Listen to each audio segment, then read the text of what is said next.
हमारी जो जीडीपी है उसमें ग्रोथ हो रही है, अर्थव्यवस्था में ग्रोथ हो रही है।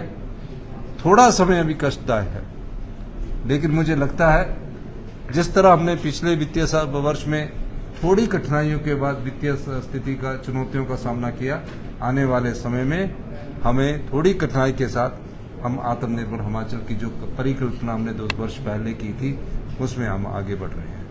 देखिए, आज बजट सेशन का गवर्नर एड्रेस से शुभारंभ हुआ है।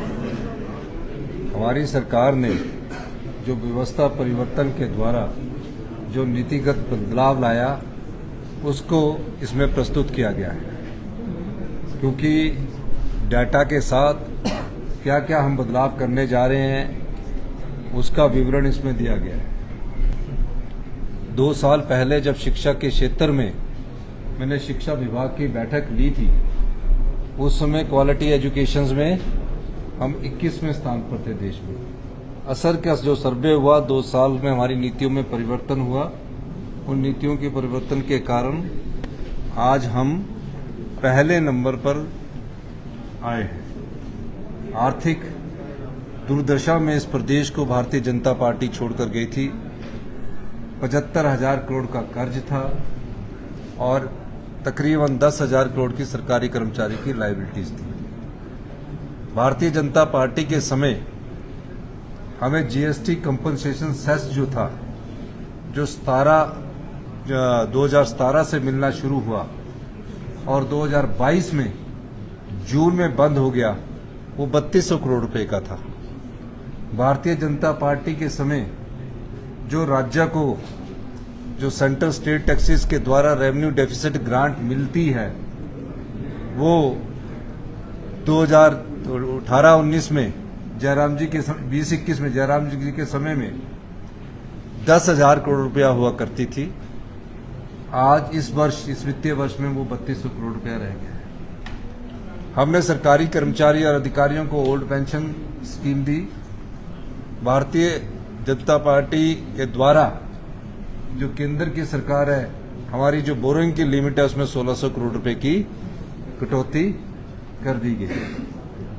ये सब फैसले हुए जब हमारे पास जीएसटी लागू नहीं था, तो हमें बैट के रूम में और एक्साइज के रूम में तकरीबन हर साल 3800 करोड़ रुपया आता था। आज हमें इंडस्ट्री को, जो बद्दी की इंडस्ट्रीज है, जहां से हमें तकरीबन 3000 करोड़ रुपया आता था, आज वहां से हमें जीएसटी के रूप में सिर्फ 200 करोड़ रुपया या 250 करोड़ रुपया आ रहा है। हमारी जो जीडीपी है उसमें ग्रोथ हो रही है, अर्थव्यवस्था में ग्रोथ हो रही है। थोड़ा समय अभी कष्टदायक है, लेकिन मुझे लगता है जिस तरह हमने पिछले वित्तीय वर्ष में थोड़ी कठिनाइयों के बाद वित्तीय स्थिति का चुनौतियों का सामना किया, आने वाले समय में हमें थोड़ी कठिनाई के साथ हम आत्मनिर्भर हिमाचल की जो परिकल्पना हमने 2 वर्ष पहले की थी उसमें हम आगे बढ़ रहे हैं। ये भी कहना चाहूंगा मैं, इसके अलावा कई बार केंद्र के नेता आके यहां कहते हैं कि अगर केंद्र का अनुदान ना मिले तो ये सरकार चल नहीं सकती। संविधान ने सभी राज्यों को अधिकार दिया। जब केंद्र में कांग्रेस की सरकार थी और विपक्ष दूसरे राज्यों में बीजेपी की सरकार थी, तो भी केंद्रीय अनुदान मिलता था। और हमारी जो जनता है वो सबसे अमीर संपदा वाली जनता के लोग हैं हमारे। अगर हमारी संपदा को गिना जाए तो पानी हमारे पास है।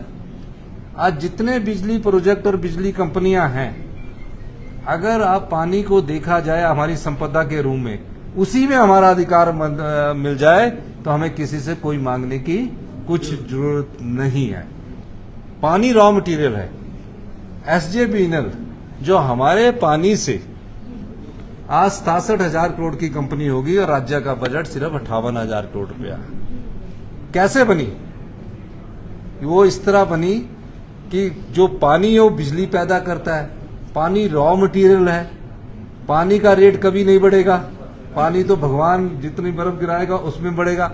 उस पानी से जो बिजली बनती है, जिसको फिनिश गुड बोलते हैं, उसका रेट कभी नहीं बढ़ेगा।